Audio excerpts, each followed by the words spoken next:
My name is Mike Andrews. I work with HeartLands Conservancy.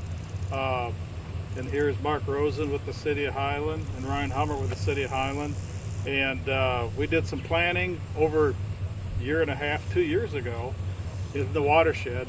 What we did is receive 319 money from EPA and partnered with the City of Highland to put practices in the watershed.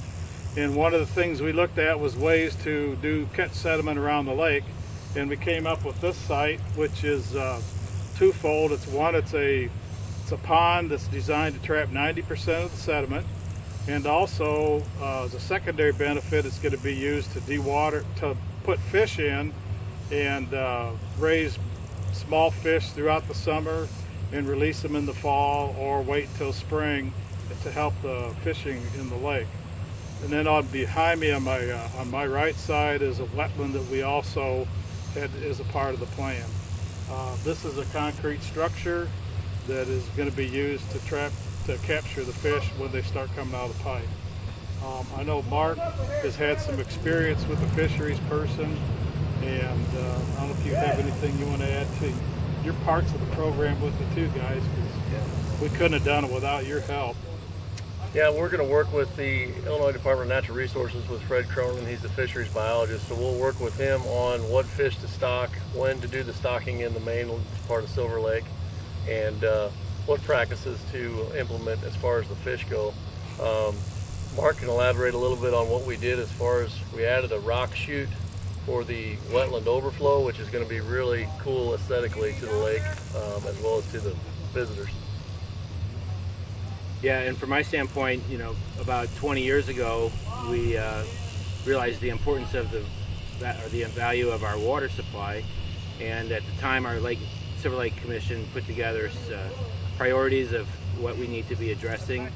Water quality was the first concern, followed by aesthetics, habitat, and a few other things, heritage, all the way down to heritage. So I kind of view this project as being able to touch on every one of those aspects of our priorities.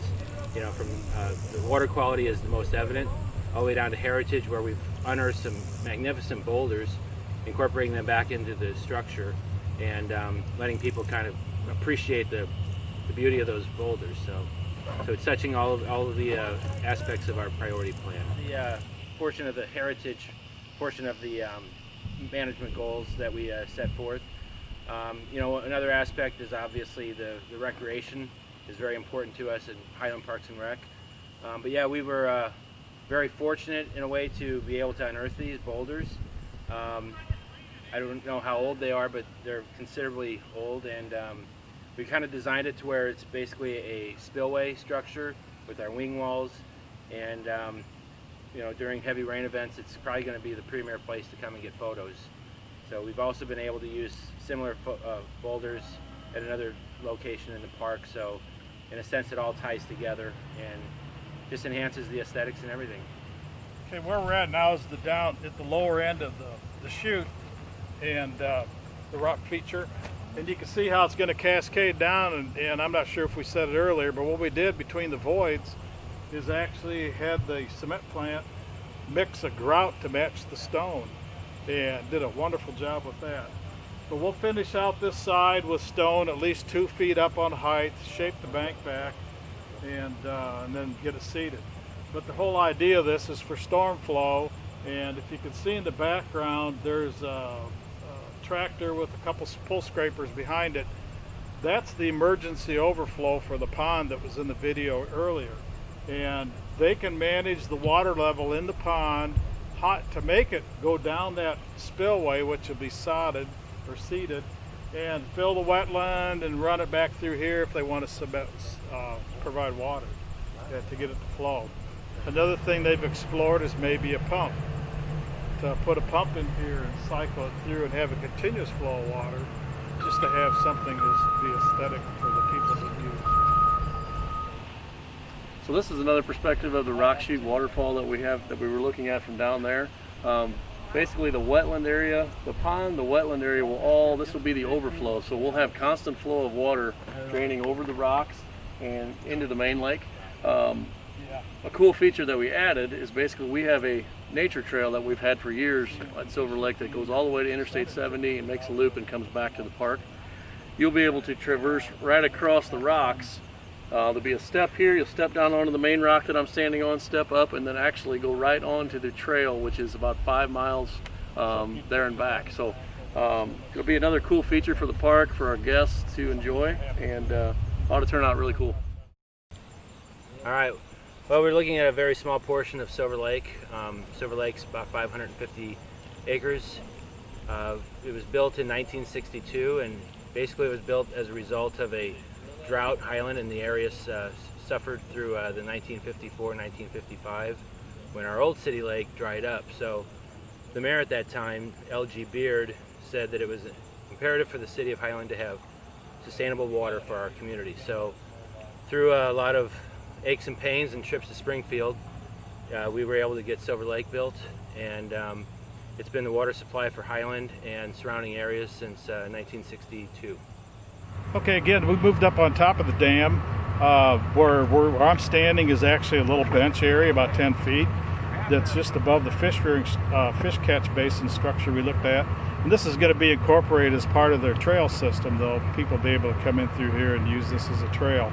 Up the slope is the dam that the gentlemen are standing on, which still needs to be raised another 6 feet to get it to the elevation to store the water we're looking for. In the background you see, of course, the track hoe and some gentlemen from Hunchy's Construction out of Highland and Hunchy Excavation, and they're putting in a 12-inch pipe, which is the white section that's going through the ditch. And the little black things you see that are around it are anti-seep collars. Those are to stop water from seeping along the pipe once it gets full of water. And then what they're putting in is the integral part of it, which is an agri-drain brand of, it's a stop log structure.